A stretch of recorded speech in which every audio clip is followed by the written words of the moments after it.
Thank you. Again, Centre, but also thanks to Tomский University for inviting me here in this very interesting place, location, activities. The title of my presentation, Reinventing Innovation, derives from a chapter in a report for the European Commission expert group. Interestingly, for our discussions today and tomorrow, this expert group was actually composed of key people from the STS field, Science, Technology Studies, Science, Technology and Society Studies. And so it was a sort of attempt of at least some staff members in the European Commission to create a bridge between STS on the one hand and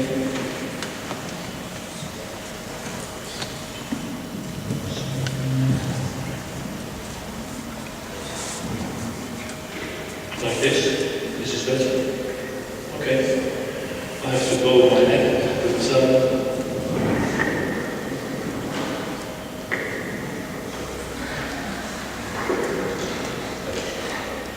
I want to look at you when I speak, so there's a bit of a problem of conflicting requirements here.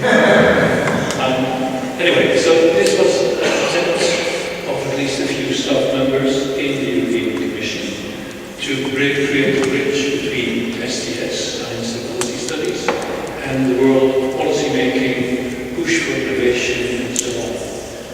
And I'll come back to this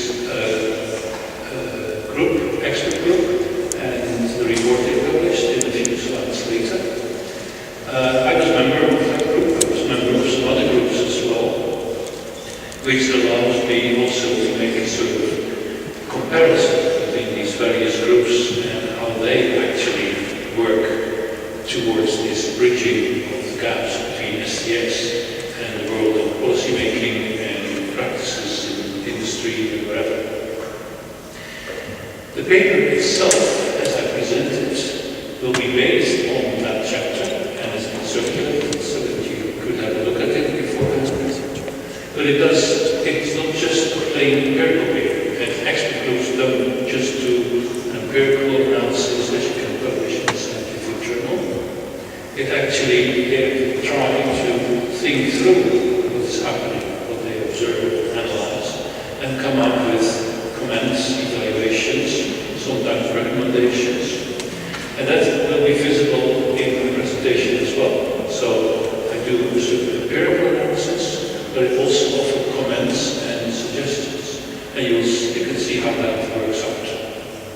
So, preliminaries is already some few things that Aria was mentioning, the overall popularity of the term innovation. It's almost like an exchange. You can use the term everywhere, and then people sort of know, oh yes, this is important. There are success stories about innovation. People love them. There are how-to-do guidelines. And now also there are scholarly studies of innovation from business studies, from economics. Now also with STS input, which I think is very interesting. And you also have sort of overall things. I quote here the Lisbon agenda, where Europe has to spend 3% of its gross domestic product on R&D. And the whole notion of emphasizing R&D when talking about innovation implies that it's called the linear model, for which I will come back in a later slide. And you can see the policy discourse very clearly in the report by to the European Commission about European knowledge society, innovation and so on. And I offer you two quotes from the recommendations of that report because they're very interesting in terms of how people are willing to talk about innovation in Europe and more generally. So the first quote is the need for Europe to provide an innovation-friendly market for its business. this needs actions, more regulation, standards, public procurement, intellectual property rights, and this is interesting, fostering a culture which celebrates innovation. It's almost like a religion.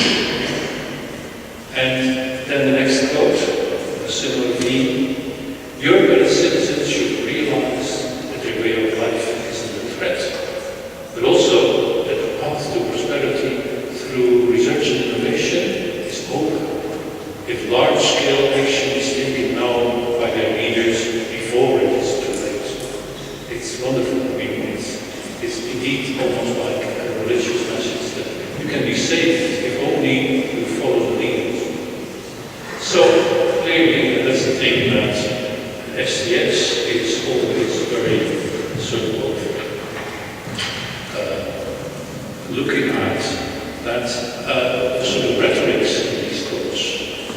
What I have as a comment here, that the thrust is we must have innovation, no questions asked, everything that we do, have to do, can be derived from that overall imperative. Then the other comment, as I noted already, STS, and some innovation scholars actually open up this black box of innovation and the discourse narratives around it, and they find a lot in that black box. So, given this sort of first preliminaries, this is part of what's happening. I can say a bit more about why this topic at all at the time, and so also the paper that was circulated. First, because this is an important thing. Things are happening here, and what sort of narratives are circulating, heroic narratives of innovation. And actually, one of our thoughts at the time in this expert group, and again in this presentation, is these narratives, particularly heroic narratives, might be a hindrance rather than a help. It's okay. That's a general reason. And then another reason has to do with this expert group, called the report was called Taking European Knowledge Society Seriously. And this particular chapter in the joint report by all the members of the expert group was also published as a chapter in the book on innovation separately, and with the three main authors of that chapter, and myself, as authors. And this tells us something about how STS functions in the wider world. Because the report was received very well by the STS community. Because it's trying to set out the sustained comments and criticism from an STS perspective, what was happening in the European Knowledge Society, including these aspects of innovation. But at the same time, it had very little uptake in Brussels. They found it difficult to read, they found it full of jargon, and often they made an exception for this chapter for which the three of us were responsible. They made an exception for that chapter because, okay, this is something we understand and we realize that there is indeed reason to look at all this critically. So we thought we should not have this chapter, which had with its perception of Brussels, hidden in a report which was interesting in STS terms, but not accessible as it. So we had pushed for a separate publication and was successful. So this tells us something about STS, particularly the core STS, how it functions, what sort of things it's able to, insights it's able to create, and how difficult that is to translate to world practice. And we may want to come back to this in the final discussion. So, referring to practices in terms of my overall analysis, I started with the rhetorics of policy discourse, of the Ari report. But if you then look at the practices of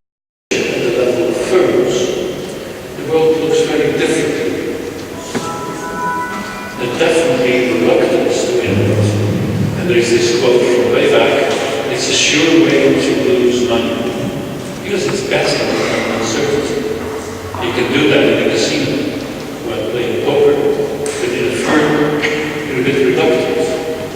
And it's always, this is very general human thing, it's safer to continue with existing practices and relationships than try to innovate. And there is this rule of thumb that you may know, there might be 100 inventions in the lab. 10 will make it into actual development, and 1 will be introduced later on the market. So only 1 out of 100 will do something. And even then, it may fail. There might be second movers who will run with innovation so that you will not get any profits out of it. And actually, if you look at what's happening in practice, you could use a metaphor introduced by Van. It's like a journey. And I'll come back to that metaphor later on. Full of contingencies and setbacks. It may stop at some moment. But still, people influence, continue to innovate, because the lure of promises might do wonderful things. So let's try and go for it. This is about practices at the level of firms. There are other practices as well, of course. Now, this led us at the time, and leads me now, to the whole notion of regimes of innovation. And you can see how that works by thinking back about what I did, sort of creating the triangle. I talked about policy discourse and the common narratives. I talked about practices of innovation, and I talked about scholarly studies of different kinds, economists, business people studies, and STS. Given that triangle, consider there, we can speak of the phenomenon of regimes of innovation, that is, accepted ways of doing innovation and justifying what you do. And this regime refers to a number of rules of practice, sort of grammar, how to do innovation, as well as models of innovation. I'll come back to that. And narratives, which I showed already. And actually, it can be contentious. The narratives, as in the AHO report, and the practices, as AHO infers. And I gave you examples already. And that is visible in a number of ways. I could give you further examples if you ask me about them in the discussion. To actually now have a look at these regimes of innovation, what they are, what we can see that they are at the moment, I'll shift first I talk first about the basic shift to distributed innovation, which is something which has been happening without anybody inventing it. And we could go on in some more detail about it, but just basically, it goes against the myth of the lone or heroic innovator. This is not very well visible. It is a lone innovator. And it's sort of Star Trek picturing where sort of light coming out of his device. The point is, innovation is distributed. Different actors are involved, different locations are involved, particularly in the later stages of innovation. So there will be informal and sometimes formal cooperation, there will be arrangements, including intellectual property rights and appropriability, so that the investments that you will do actually get some return for yourself. So the example is open innovation in high tech. Companies like Dell and Philips are trying that out. There's also collective exploitation. I'll come back to that. You can think of open source software, community-based innovations. And there is generally the division of labor as soon as you have distributed innovation. And hopefully there will be some coordination so that things add up to something interesting and productive. Now, one of the models which is embedded in all sorts of regimes of innovation, just the two that I'm talking about, is the Didion model, which has been discussed and criticized, but it's alive and well, I would say. And the linear model has two forms, or two appearances. One is that you think of innovation as coming from R&D, going through technological development towards innovation in the sense of market introduction, and then eventual embedding in society, which is not always taken into consideration, I add. And this is a very old way of thinking. The Chicago World Exhibition in 1933 had its motto, which is one that some people know already. Science invents, industry implies, society conforms. And that sentiment you can still see in the quotes from the Ari Rip, if you remember the opening. The other idea of the linear model is that development is in successive phases, one after the other. There's no feedback, there's no return. And the presently popular notion of stage gate decision-making around innovation is a further development of this version of the linear model. And it's there, I mean, it can happen, but it's just one possibility. But it's a possibility that dominates thinking and presentations about the importance of innovation.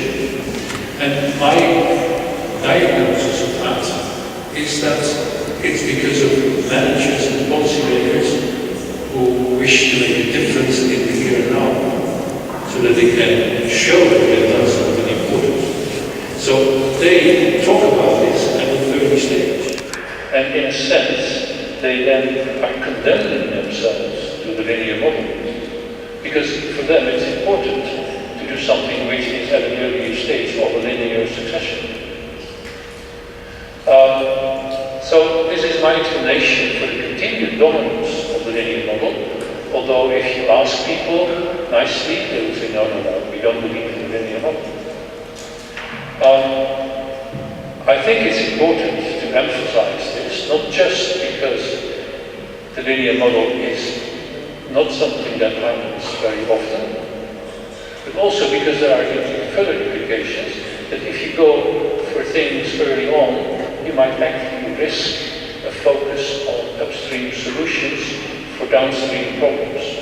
So the whole human enhancement thing that Steve Fuller talked about yesterday is something that tries to create technical fixes for something like difficulty in learning, difficulty in skills in working, being a member of society, that actually are out there downstream and need not necessarily be fixed by some upstream solution like modifying the brain with a chip or something. So this is one of these models, and I would say I would criticize the linear model as just one possibility. Instead, and that's something which we didn't discuss originally in the expert group, you can think more broadly about patterns in innovation processes. And I mentioned already there is this metaphor of the innovation journey, and that's drawn from studies of Andrew van der Ven and co-workers, where the whole business is something where you're out in the middle of the ocean, you're trying to row sometimes in different directions, and you hope for the best. That's a different metaphor than the sort of strong suggestion of progression along the linear model. And we've developed this notion further, creating a picture which you cannot decipher from so far. But if you want to see more details, I can send you papers about it. It is somewhat linear. You see phases, but there are all sorts of feedback loops and temporary protected spaces. And I add here how we try to extend it. And this is not important for my argument now. The more important part from this notion of innovation journeys and certain patterns is that there are actually differences in innovation journeys in different sectors or kinds of innovation. And I'll just briefly run through the differences. If you look at industrial processes and products, that's where most of the studies look at, also our own work. It's different from innovation in infrastructures, railway networks, energy provision, with very long lead times. It's also different from agriculture. where you have worked with living organisms, which are unpredictable. It's definitely different from ICT, where you have this curious combination of work on hardware and work on software. And the slide I showed you is typical of this process of progress, but not necessarily typical for these other sectors. And there is too little study of these other factors, including the fact that it started to do something from agriculture. Then we didn't really develop as far as creating new analysis of the overall pattern. So, having said this, I think I can go on and talk about the two regimes. That is the main topic. And these are regimes as they are encountered in practice, both at the policy level and at the practice level of innovation. The labels that we use might not be ideal. So economics and techno-scientific promise just puts together a number of keywords. It's things that are very visible in biotechnology and nanotechnology, and it shapes the notion of competing innovation worldwide. There is perhaps similarity with some of the techno dreams in the Cold War. Again, I was asking about that when we discussed my presentation, particularly in military space. But these were very centralized innovation. That's the way they were organized, that's the way they were conducted. In that sense, present techno-scientific promises are different, although there are overlaps. The other regime, collective representation, a heterogeneous factors, not so concerted, not so homogeneous actors. I mean, like techno-scientific promises that will be big firms, some small startups, natural science and engineering researchers, some public research institutes. But collective expectation uses those kinds come into the picture immediately. And just note that first regime, economics of techno-scientific promise, actually resonates very much with Steve Fuller's analysis of the concept yesterday, where he talked, and it's the title of his book, about the pro-actionary ability. The second regime could be thought of as somewhat more conservative and related to his precautionary imperative, but that's not necessary. So you can play with the possibilities of this analysis for my analysis, but it's not just a simple one-to-one correspondence. The first regime, economics of techno-scientific promises, is about, it has to struggle with the uncertainties of promises. You don't know the performance yet, eventual performance. You don't know the actual applications. And this problem is reinforced by the sense of urgency. It's a sort of race. And I'm quoting a book from the US Nanotechnology Initiative in 2006. We must move forward if we are not to fall behind. It really has a wonderful sound to it, a ring to it. But it also shows how this sense of urgency is imparted without any real argument for it. So it's just a funding race sometimes, not an innovation race. And the related narratives about funding. Here I show the amount of funds going into nanotechnology in the different regions of the world. And the reason why I'm showing it is that actually policymakers and politicians and scientists follow the funding for various reasons and compare it and say the US, quotes for that, says, okay, we have to fund more and more nanotechnology because otherwise Japan and Europe will pass us by. But in Europe, it's a similar argument now that the US is funding and we must fund as well. So it's a funding race rather than it goes on to innovation. But still, in its justification, refers to progress and particularly progress in the global competition for economic progress for the needs of the regions.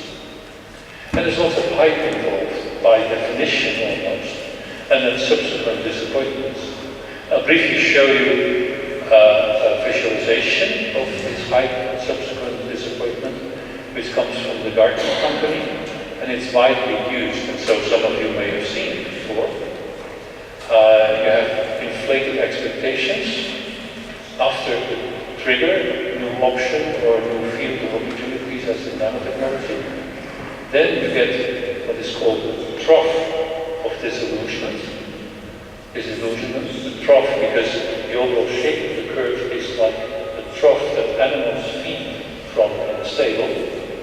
And then you might get enlightenment and realism and plateau of productivity.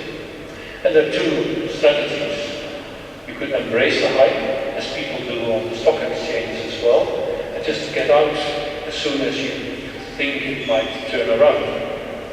The other possibility is try to be modest and try to do away with the hype, go for long-term real advances, but then you might not attract enough attention and not enough resources. So, given this hype disappointment cycle, you can expect that there will be disappointments in this regime, and then that leads to modification. So instead of nanotechnology full stop, at some moment there was a strong move towards green nanotechnology. You can bypass them by embracing new promises. So a number of areas, synthetic biology is now the new key buzzword rather than nanotechnology. So the overall regime, the economics of technoscientific promises, actually continues in spite of all these disappointments, and in spite also, this is our kind of criticism, that there are opportunity costs. Because if you focus so much on these promises, you will neglect other possible approaches in innovation and domains of innovation. They might be valuable, but they get less attention and less resources, fewer resources.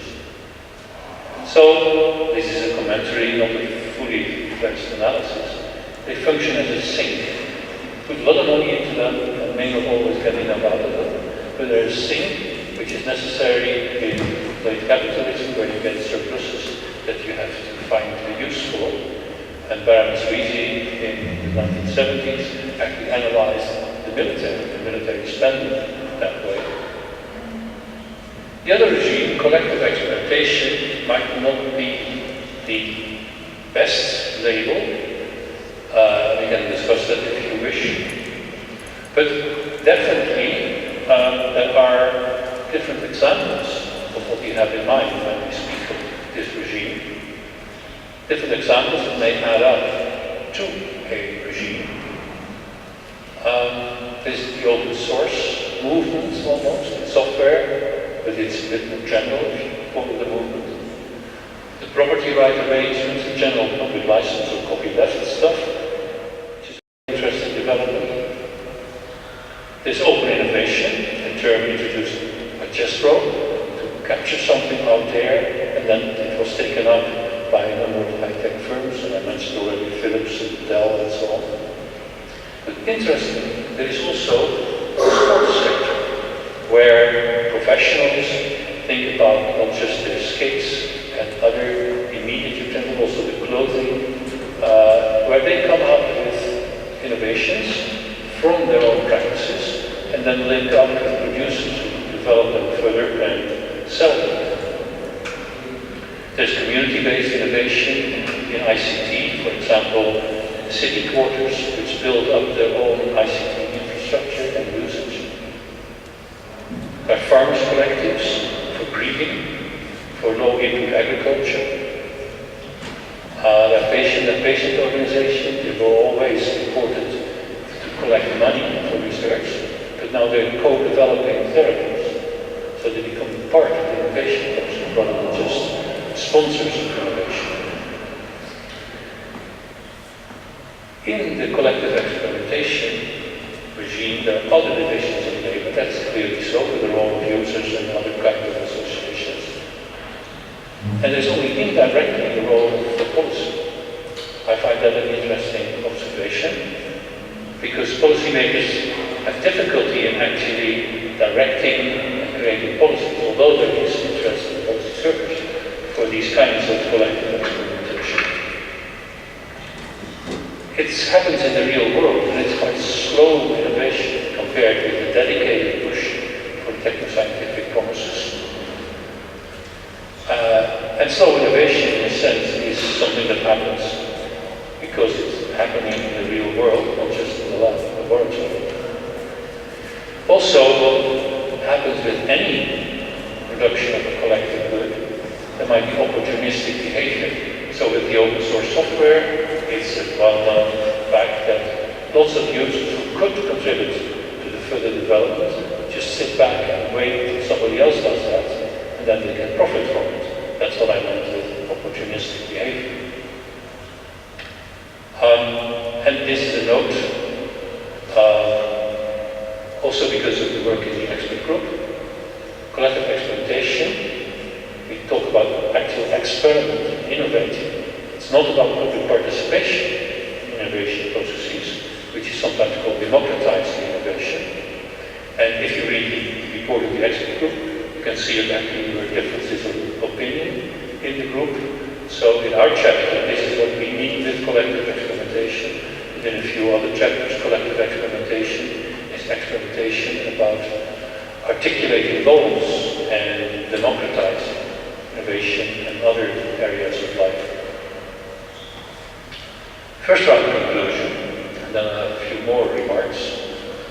First round conclusion is that the impression that I might have given, that's definitely visible in the paper, is of a sort of struggle between the two regimes. They're sort of opposing, they're alternatives, one or the other. And indeed, this is also how you might have listened to my presentation. And definitely they're different in terms of practices, in terms of locations, and in a sense they're complementary. There is a struggle visible, but that's in the justifications for the regimes, in the narratives that push it. So open software movement, open source software movement, and the broader movement can really criticize the high-tech stuff as not being very relevant. But in practice it's more complementary if you look at the details. So in a sense we need both, but even then I think it would be good to do away with the races and go for slow innovation. I'm using it in a slightly different sense now. And one example of slowing down the races is to actually require translation research to accompany the big promises. Translation research comes from medical and pharmaceutical research, where it's not just laboratory work, it's also how to translate laboratory findings into therapies that actually work in practice. If we generalize this, we broaden the notion of translation research to all the techno-scientific promises which have a distance to actual changing practices. We add something, and this quote, "the broken middle," is from Mitra in a forthcoming article. I find that an interesting metaphor, as it were. So this is a concrete possibility to do better, which is taken up somewhat, but not enough for current. And this shows us something about further developments. It's partly a sort of constructive response to some of the disappointments of the regime of techno-scientific promises. Further developments, one thing which is important to note is that in spite of some attempts, regime changes cannot be steered by a single agent. It's a regime, sociologically speaking, at a collective level. But you can actually create nuclei of potential change. And this reduction of the high disappointment processes by requiring translational research would be something that can be pushed by a single agent, by a policymaker, and would have implications for wider changes. Another further development, which I'm involved with to some extent, is that there are new narratives, particularly in the European Union, about responsible research and innovation, which is seen now as a keystone in the newest framework program, Horizon 2020, which will create new divisions of labor. And just to indicate that responsibility for eventual impacts and side effects of innovation are thought to be the responsibility for society or for government agencies about social affairs and environment. But now, with this move to RRI, responsible research and innovation, the production side is actually to be held accountable, at least to some extent, for these impacts. So that's a new division of labor. There is also, particularly again in the European Union, but not limited to it, the language of grand challenges, the aging society, climate change, and so on. And this language actually suggests that we should do something about them and in a concerted manner. And that creates another challenge, how to do that in an era of distributed innovation. So there is now a tension between the move, the shift which is there towards distributed innovation, and the ambition to do something about grand challenges. I don't know how that will come out. Again, our group is involved a little bit, thinking this through, as some of the groups are, but it's not quite clear how this will happen. Then my final slide is about lessons. These are very general lessons, but they are applicable also to Russia, I would think. If you take, if you want to do a bit more than just immediately practical recommendations. And there are two kinds. One is about the variety and diversity that you see and that you should cherish. In the small, these different innovation journeys, and in the large, like coexisting regimes. And if you look into our paper, and to some extent in my presentation as well,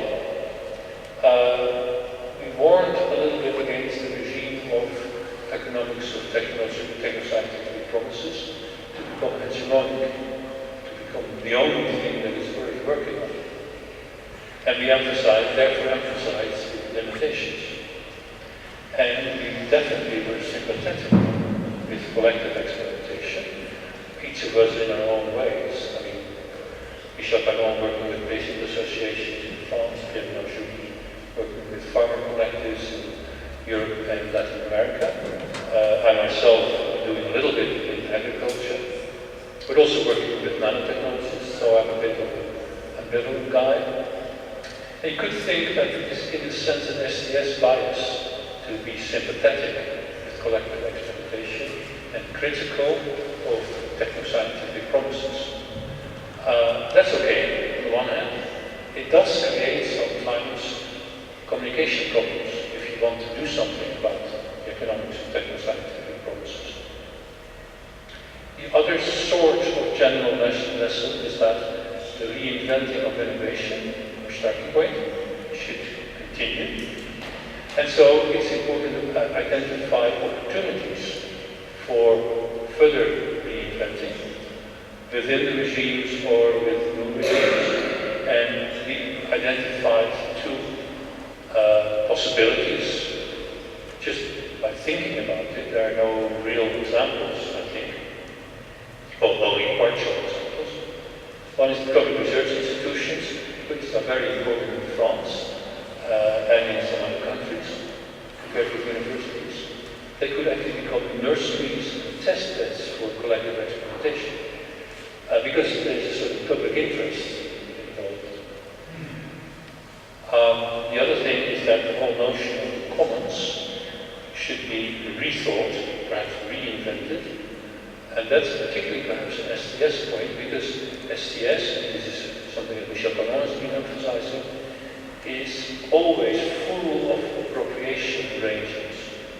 You have even in science, with its ideology of open publication, you have all sorts of ways of keeping your results to yourself for some time before you have captured the intellectual property rights by putting it into a publication. STS doesn't really study this in great detail, that's perhaps a limitation of SDS. And this leads me to my final comment, which is not a lesson to the outside world about innovation. It is something like a reflection about ourselves that I think it would be very good if SDS could have a much more systematic attention and analysis to innovation as it happens out there, rather than what it's doing now to look at just particular pockets of innovation and so come up with things which are interesting to SDS, but perhaps not sufficient to change not innovation studies alone, but also something of the way we innovate and reinvent innovation. Thank you.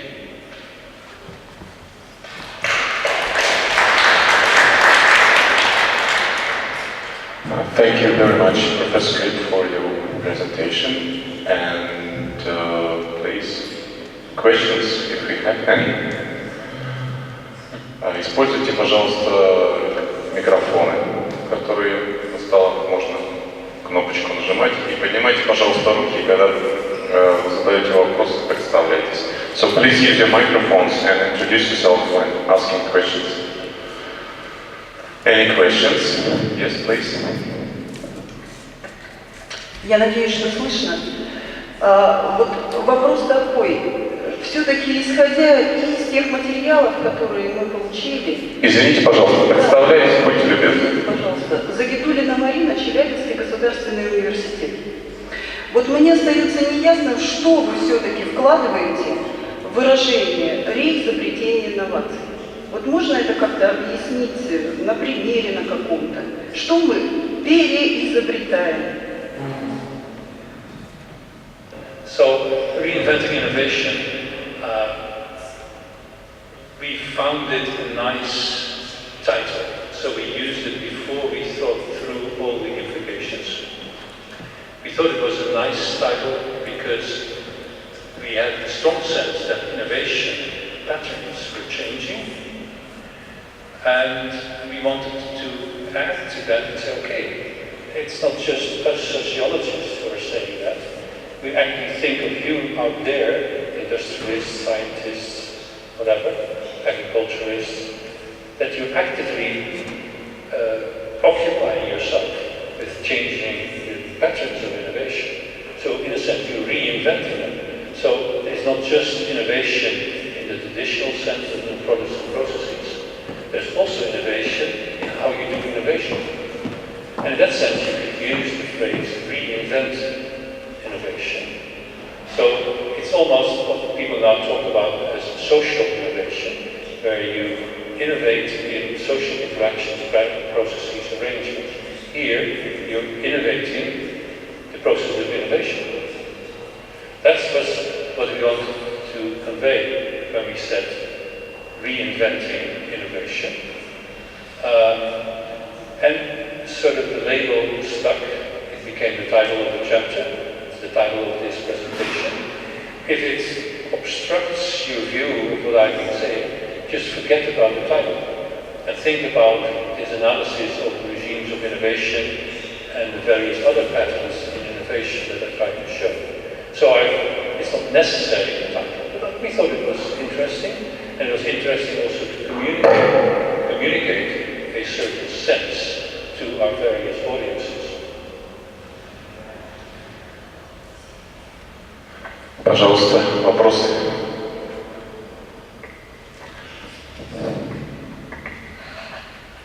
Буковская Наталья, Томский университет.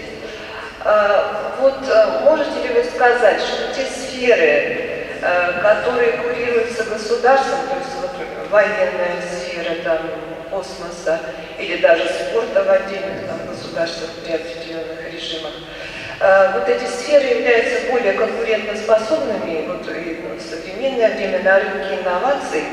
И, кроме того, они являются и, собственно говоря, поставщиками всех, так сказать, существующих инноваций в другие гражданские сферы. То есть из этих, так сказать, вначале закрытых, курируемых государством сфер инновации перетекают в гражданские сферы, и затем уже они получают здесь вторую жизнь, они коммерциализируются и, в общем-то, собственно говоря, входят в структуру общественного производства, потребления, формируют уже консюмеристские какие-то установки и так далее. То есть, вопрос, собственно говоря, состоит в том, что вот эта модель, которую я бы назвала, в общем-то, наверное, ее можно так и назвать, патерналистская модель, вот инновации, то есть у вас там режим инновации, но тоже, я так поняла, с этим связан. Вот патерналистская именно модель инноваций, которая задает и финансирование государством, и устанавливает вот эту ускоренную, так сказать, стратегию ведения и производства инноваций, она, собственно говоря, является одна такая более успешная модель, которая наиболее конкурентоспособная. И, в общем-то, все нужно таким образом в эту сферу вливать, и потом все равно все перейдет в другие области. Спасибо.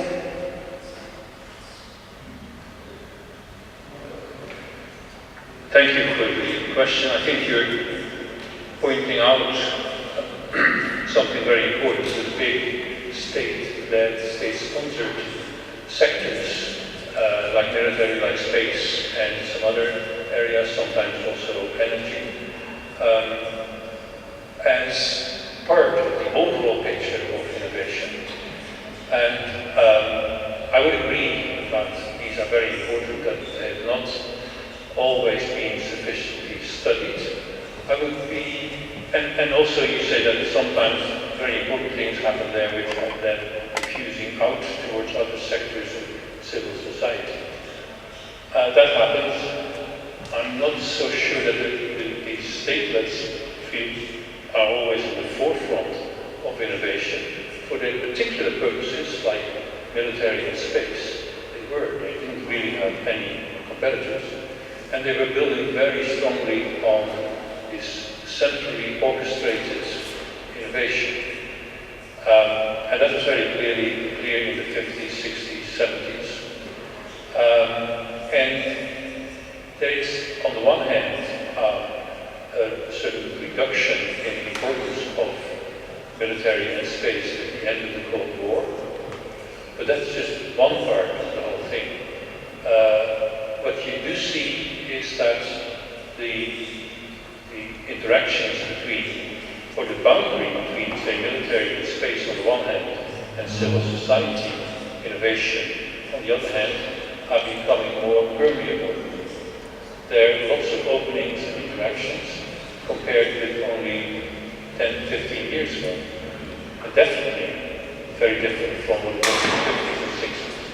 So this whole notion of distributed innovation is now becoming partly applicable to state-led areas as well. And you can see that very clearly in the whole issue of security and intelligence, which is something which is very important for the military, also with the new types of military action.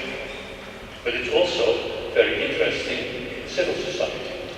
So the use of drones, which is a civil society invention originally, if I'm well informed, then was taken up by the military, but continued as well in civil circles, and now drones are available to citizens and both in the US just to play around with, to monitor farms, extended farms. And so drones are a very interesting example of this mixing of these various areas. You could perhaps apply this to other state-led sectors as well, that the boundaries become permeable, that distributed innovation is much more visible, and that there is lots of going to and fro between the state-led and the civil society. So I think it's important that you brought this in, this whole question. I see it as another example of what we were calling reinventing innovation. Things are changing and new patterns are coming up, and sometimes they sediment into a new regime with security. You might see the first signs of how civil society and actors and state-led actors and military actors are starting to create a new division of labor. That was one of my defining characteristics of the regime, that there is a more or less stable division of labor. This is as far as I can go. It's really a whole research program that we're talking about here. Okay, there's another question. I am Nikolai Karabanov, professor. Thank you very much, Professor Rip, for the excellent presentation. And I have one question. I'm not sure that I'm not sure that I understand the term innovation as you can do it. And can you tell me what is it, innovation? Innovation is a social term, isn't it? Why do you say about that we have a shift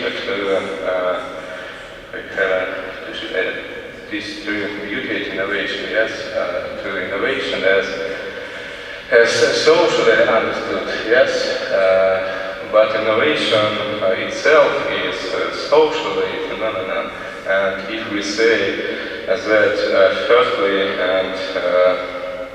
innovation has personally strategy to explore and so on. So my question is, what is innovation? Is it a social term itself? And so your conclusion that if we yesterday we had personal innovation, if I'm right, and now we have a shift to distributed collective, yes, innovation. What is innovation for you? Thank you.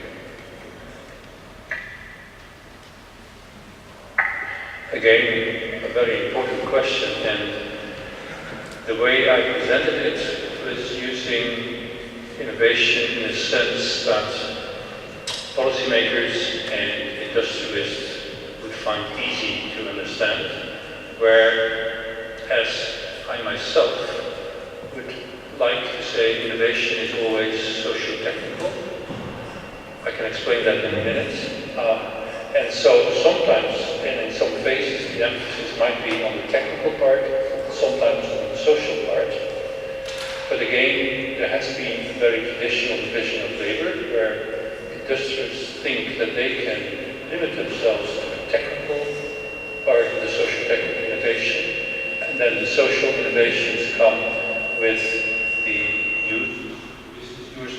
business users, perhaps first, and then end users.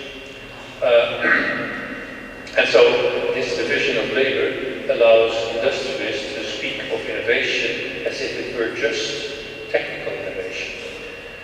In our work on nanotechnology, which we call constructive technology assessments, but that doesn't matter here, we've actually tried to show that with the help of scenarios, which we call socio-technical scenarios, that what they wanted to do in terms of innovation in the area of nanotechnology was completely linked with eventual social innovations, apart from the fact that what they were doing for innovation was a social process in the laboratories and in development work.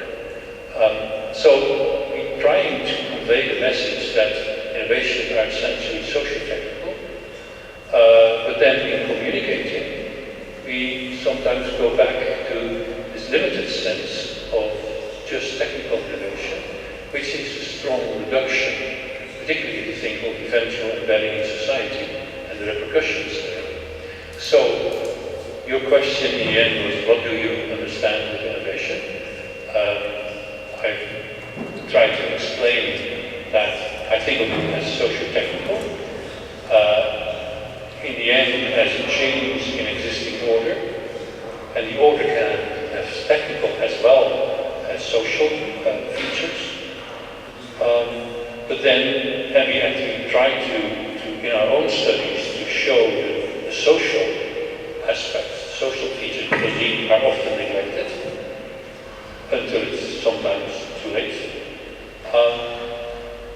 But then in communicating, you sometimes have to use the language of your audience. And that's what I was doing, what we were doing in that chapter, and also what I was doing now. So, forgive me perhaps, that would then be my answer. Thank you very much. Thank you. Еще вопросы? Пожалуйста. Правильно я понимаю... Представляйтесь, пожалуйста. Томский государственный университет, Елена Другова. Правильно я понимаю, что в разных странах с разными национальными инновационными системами сочетание описанных вами режимов возможно в разных вариантах, допустим, более выраженная некоторая патроналистская модель или там, связанная с развитием, как я понимаю, малого инновационного предпринимательства.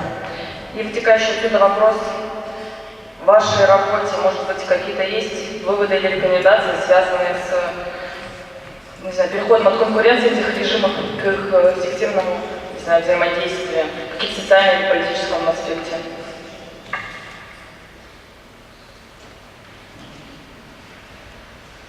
Can I just check with you, do you want me to say something about the relative effectiveness of innovation in, say, small firms, big firms, paternalistic systems or state-led systems?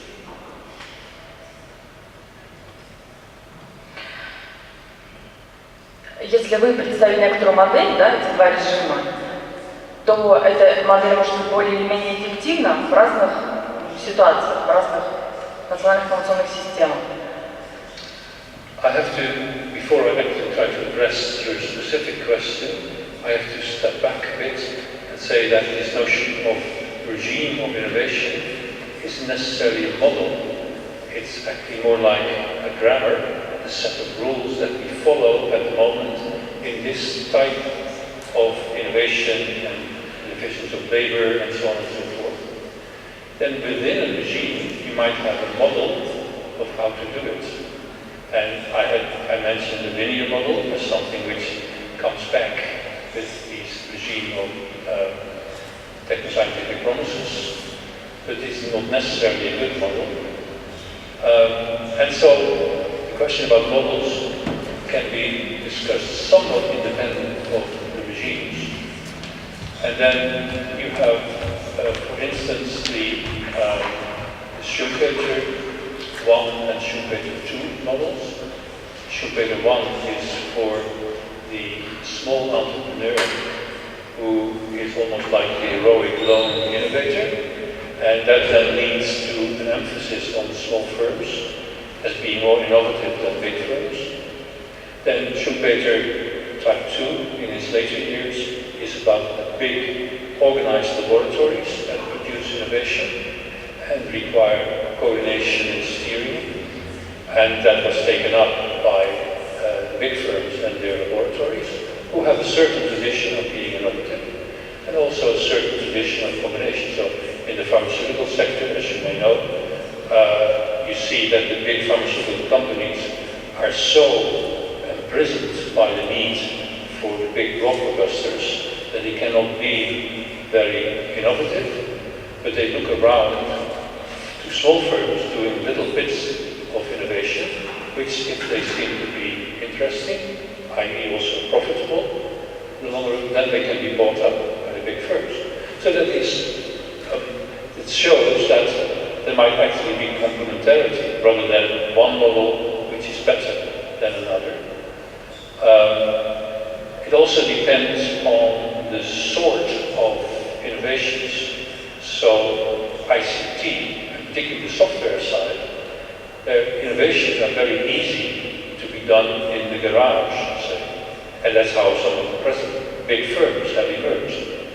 While in some other areas, you need sort of big investments from the very beginning. So a chemical plant, a new energy power plant. Also some areas in nanotechnology, it's a mixed bag there. You need lots of investments. My overall suggestion first think about complementarities rather than one model being better than another. Another is that some of the innovations that require concerted effort get it through combinations, collaboration between different actors. In nanotechnology, some of the fields that we have been studying in detail, that's very clear. And so again, you cannot continue with sort of single model, or particularly the paternalistic model. It is very difficult to really be productive in nowadays. And finally, you were asking whether that was in the paper. No, it isn't in the paper. It's a different area of studies that we were investing.